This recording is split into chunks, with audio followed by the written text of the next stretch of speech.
What's up guys, Robert Optimal Carnivore. Now this one thing that I changed made the biggest changes, biggest results to my lifestyle, my physique, my overall physiology, my mental outlook on life, everything. This one thing. It actually sounds silly saying now, it sounds stupidly simple, but we have to break down the physiology. I stopped having cheat days, which in all honesty probably started off just a cheat meal, but it could end up being Friday night all the way through to Sunday night. I'll start again Monday.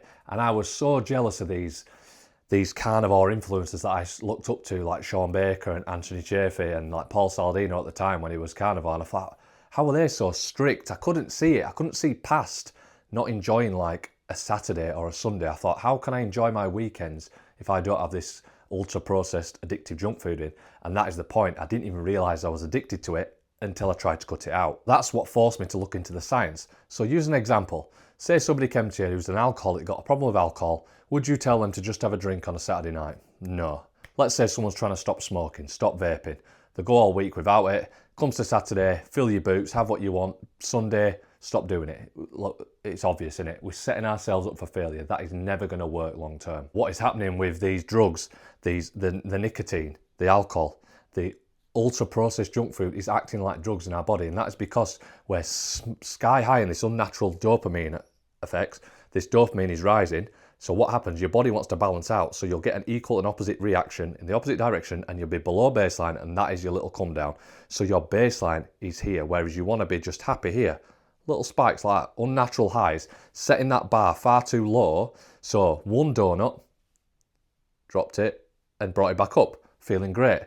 Months down the line, I'm down here and I'm having to have a full box of Krispy Kreme and just to sort of feel normal. So it's the same with any drugs. You build up a tolerance. Your baseline dopamine is getting lower and lower. And that's why I couldn't imagine like, well, I can't wait for the weekend, you know, because I can bring my dopamine back up because I was miserable on this diet food that didn't compare or taste as good as pizza and donuts and chips and crisps and crap like that. We need to see it as that we are all building up a tolerance to this ultra-processed junk food. And that is why, over time, we have to up the dose. And obviously, you up the dose, obesity, cancer, diabetes, dementia, strokes, heart attacks, whatever, they're all going to climb and climb and get the risk as we're getting fatter and fatter, and we're getting less pleasure from the amount of food that we're eating. So it's just setting ourselves up for failure, and you find yourself, you dug into a deep dark hole and you think, how do I get out of this? Once we get into our heads, and I got into my head that you can't moderate drugs, the solution is obvious to me. It's abstinence.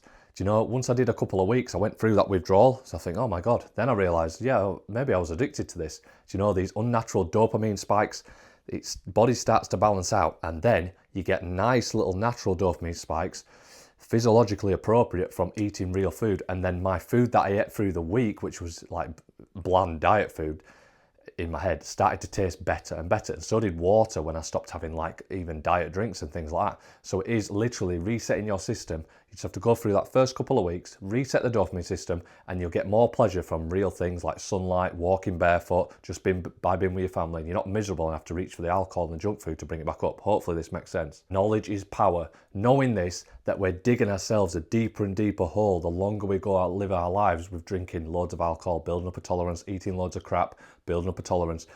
It's a deep dark hole, and it's getting deeper and deeper to get you out. And that's why you get people who seem to be able to have like 20 pints to like, oh, he starts talking to people now. They're miserable without it. Whereas if I haven't had a drink in nearly 7 years, if I have one drink, I'll start to feel it after a few sips. I'm like, whoa, do you know, that's what it's supposed to be like. Do you know, your body always wants to remain in homeostasis. You can't beat it. And as soon as we get that into our heads, we can start to work with our body and not against it. You know what? Now I totally get it. I thought, how can Shawn Baker and Paul Saladino and Anthony Chaffee, do you think they're actually happy? And I'm like, I get it now, because they are. They've reset the dopamine system. They're getting like, they eat a steak and it's like absolute magic because I feel it.